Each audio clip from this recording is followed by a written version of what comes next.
से अमेरिका ने ईरान के सुप्रीम लीडर को मारा है, क्या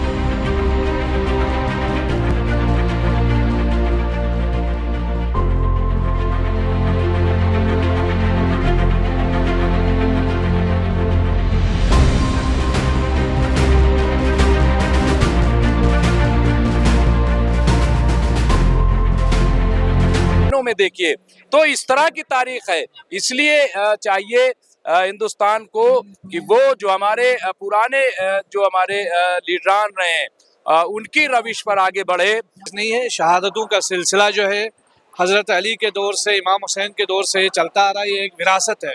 मुझे नहीं लगता है आयतुल्लाह बाकर सदर जो एक इस्लामिक क्रांति के एक बहुत बड़े आइडियोलॉग थे।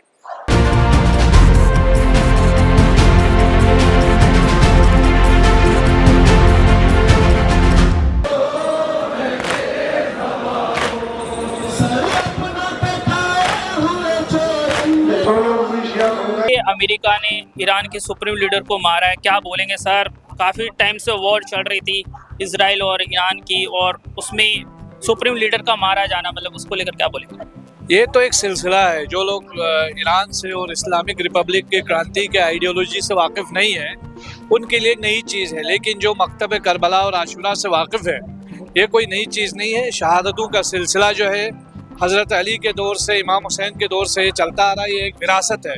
मुझे नहीं लगता है आयतुल्लाह बाकर सदर जो एक इस्लामिक क्रांति के एक बहुत बड़े आइडियोलॉग थे। बाकर सदर ने कहा था कि जिस तरह एक सोए हुए इंसान को जगाने के लिए पानी के छींटों की ज़रूरत पड़ती है, उसी तरह एक सोए हुई लोगों को, कौम को जगाने के लिए खून के छींटों की ज़रूरत पड़ती है। तो मुझे लगता है कि आयतुल्लाह खामेनी का ये जो मुक़द्दस खून है ये पूरे ईरान को जो है वो यकजा करेगा, मजबूत करेगा। और जो आलमी ताकतें हैं और जो एपिस्टीन रिजीम जो एपिस्टीन क्लास की रिजीम है जो पूरी दुनिया में इंटरनेशनल गैंगस्टर की तरह पूरी दुनिया में को बुली कर रहा है, तो मुझे लगता है और मुझे यकीन है इस बात का कि ईरानी जनता जो है वो फोर्सफुली और इत्तेहाद के साथ इसका मुंहतोड़ जवाब देगी। सर, क्या आपको लगता है ये कॉन्फ्लिक्ट अब इजराइल अमेरिका से और ईरान से ये बात पर जाने वाला है? ये हाथ से बाल निकल गई है। आयतुल्लाह खामेनी सिर्फ ईरान के एक मजहबी पेशवा या ईरान के एक स्पिरिचुअल लीडर नहीं थे। ये पूरी दुनिया के अंदर मुसलमानों बिलखुसूस शिया समुदाय के लिए एक मर्जा, एक स्पिरिचुअल अथॉरिटी रखते थे, और आज उनका कत्ल किया जाना ये हमारे मुक़द्दसात पे हमला है, ये हमारे रिलीजियस अथॉरिटी पे हमला है। तो इसको किसी सूरत बर्दाश्त नहीं किया जाएगा। अब आप देखते हैं कि ईरान के बाहर भी, इराक के अंदर आप देखें, लेबनान के अंदर देखें, पूरी दुनिया में अब ये जो बाल है ये अमेरिका के हाथ से निकल चुकी है और इसके नताइज बहुत खतरनाक होंगे। और इस सिलसिले में ईरान ने पहले भी वार्न किया था। सर, आपको नहीं लगता कि अल खामेनी ने अमेरिका को बहुत सीरियसली नहीं लिया? ट्रम्प जब से सत्ता में आए हो ईरान के खिलाफ हमेशा बातें बोलते रहे। बात सीरियस न लेने की नहीं है, बात ये है कि जुल्म के खिलाफ झुके कि नहीं। आप देखिए दुनिया के बड़े बड़े लीडर हैं, हमारे विश्व गुरु जी भी हैं, तो जिसको आए रोज ट्रम्प जो है वो हड़काते रहते हैं, लेकिन मुंह से जुबान से बात नहीं निकलती है। ये आयतुल्लाह खामेनी वाहिद शख्स थे पूरी दुनिया में जो ट्रम्प की आंखों में आंखें डालकर इस एपिस्टीन रिजीम के खिलाफ आवाज उठाते थे। आप डायरेक्टली नरेंद्र मोदी का नाम ले रहे हैं, प्रधानमंत्री का नाम मैं किसी का आप भारत की भूमिका को आप कैसे देखते हैं? अनफॉर्चुनेटली हमारी फॉरेन पॉलिसी फेल हो गई है। इस पूरे खित्ते में हमारा कोई दोस्त नहीं रहा। रूस हमारा दोस्त नहीं रहा। रूस जैसा दोस्त को हमने खो दिया। ईरान जैसे दोस्त हम खो रहे हैं। कौन है हमारा इस खित्ते में सिवाय तालिबान के? हमारा कौन दोस्त है? तो ये खारिजा पॉलिसी, फॉरेन पॉलिसी उसका फेलियर है। जब से मोदी आए हैं हमारी मुस्लिम कंट्रीज के साथ में जो रिश्ते हैं, मुस्लिम कंट्री इसराइल के साथ ज्यादा क्लोज है, मोदी से ज्यादा क्लोज। शहबाज शरीफ ज्यादा चाटता है मोदी से ट्रम्प को। तो ये मुस्लिम हिंदू का मसला नहीं है, ये जालिम और मजलूम का मसला है। जितनी भी मुस्लिम कंट्रीज है वो ज्यादा चाटोकारिता करती है इसराइल की। तो आप ये देखिए बहुत बड़ी संख्या में लोग यहाँ पर मौजूद हैं, और जिस तरीके से यहाँ पर लोग आए हैं तो आप ये समझ सकते हो कि भारत में भी खामेनी को सपोर्ट करने के लिए, अली खामेनी को सपोर्ट करने के वाले लोगों की संख्या बहुत अधिक है। यहाँ पे नारे लग रहे हैं अमेरिका मुर्दाबाद के। आप ये देखिए किस तरीके से यहाँ पे नारे लग रहे हैं, का पोस्टर है। और जिस तरीके से भारत में अली खामेनी की मौत के बाद मातम मनाया जा रहा है, उससे माना जा सकता है कि वो एक ऐसे लीडर थे जिनको मुस्लिम समुदाय के लोग काफ़ी पसंद करते थे, लेकिन ईरान में उनकी मौत के बाद काफ़ी सारे लोग हम कह सकते हैं कि ये भी बोलते हुए देखे जा रहे हैं कि अच्छा हुआ कि अमेरिका ने उनको ख़त्म करा। अब ये क्योंकि वहाँ पे सब लोग ये हम कह सकते हैं पॉलिटिकल सर्कमस्टेंसेस है ऐसे, अमेरिका और इजराइल के खिलाफ आपको लगता है भारत सरकार को भी कुछ कदम उठाने चाहिए, अपने व्यापारिक रिश्ते खत्म करने चाहिए? रिश्ते खत्म कर देने चाहिए, जो भी अभी डील हुई है वो खत्म कर देनी चाहिए। अच्छी चीज, अच्छे लोगों से संबंध रखे ना।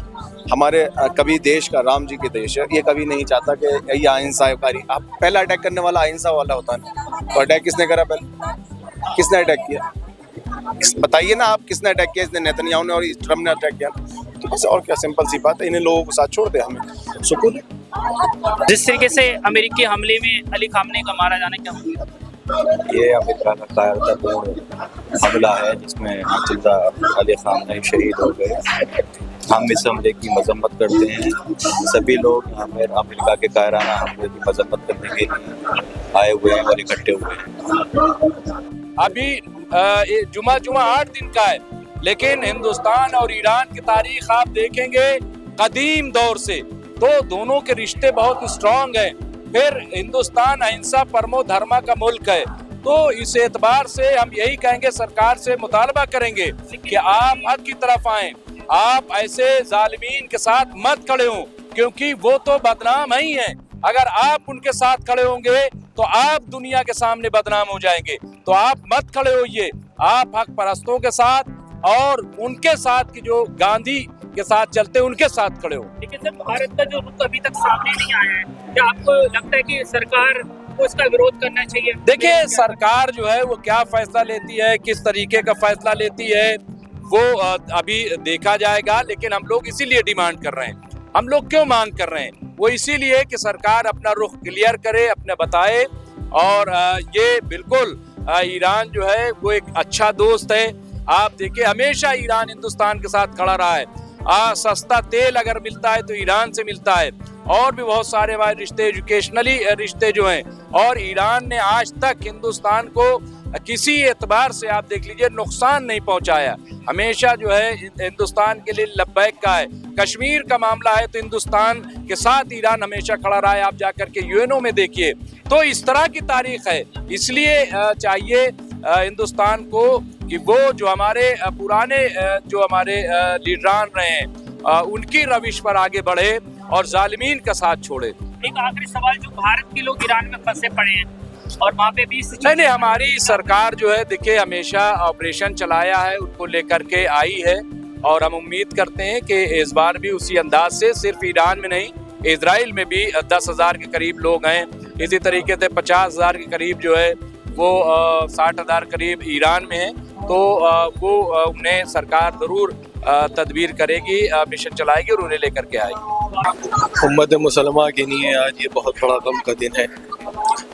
एक मर्द मुजाहिद, एक मर्द मोमिन को आज जो दुनिया के सबसे बड़े आतंकवादी हैं, जो अपने आप को कहते हैं कि हम शांति का प्रतीक हैं, दुनिया भर में शांति कराते हैं, आज वही सबसे बड़े जालिम बन के निकले हैं, जिन्होंने एक मर्द मोमिन और मर्द मुजाहिद को आज उन्होंने शहीद कर दिया गया। और इंशाअल्लाह अली वालों की तो ये शान रही है कि वो पैदा ही शहादत के लिए होते हैं। तो इंशाअल्लाह ये ज़ाया कुर्बानी नहीं जाएगी। और हम सबको जो है करबला से यही दर्स मिलता है कि हमें जो है इमाम हुसैन सलाम ने एक ऐसा दर्स दिया है, कि ऐसी हमें उनका एक ऐसा सजदा था जिसमें आज भी हम सब चलते हैं और चलते रहेंगे। और चाहे जितनी भी हमें कुर्बानी देनी पड़ेंगी इस्लाम के लिए, हम देते रहेंगे। के लोग यहाँ पर मौजूद है। और जिस तरीके से अमेरिका ने ये हमला इजराइल के साथ मिलकर करा और खामनेई के साथ साथ उनके परिवार के बहुत सारे लोग इस हमले में मारे गए, जिसके बाद भारत में भी जगह जगह पे प्रोटेस्ट हो रहा है। और बहुत सारे लोग कह रहे हैं कि अमेरिका और इजराइल ने ये प्रोटेस्ट मतलब ये हमला करके बहुत गलत काम करा है। और यहाँ पे लोग अमेरिका और इजराइल के खिलाफ नारे लगा रहे हैं। आप जो जहाँ तक दूर तक देखेंगे हर तरफ मुस्लिम समुदाय के लोग हैं। और जिस तरीके से खाड़ी देशों में युद्ध की हम कह सकते हैं युद्ध की स्थिति बनी हुई है, और आप ये देखेंगे यहाँ पे बड़े बड़े काले झंडे यहाँ पे लहराए जा रहे हैं, यहाँ पर बात कर रहे हैं। और जो कदम अमेरिका ने उठाया है, बहुत सारी महिलाएं हमारे साथ हैं, आप पहले अपने बारे में उनसे सोचिए, बात आप क्या करेंगे। कर रहे हैं गज़ा में।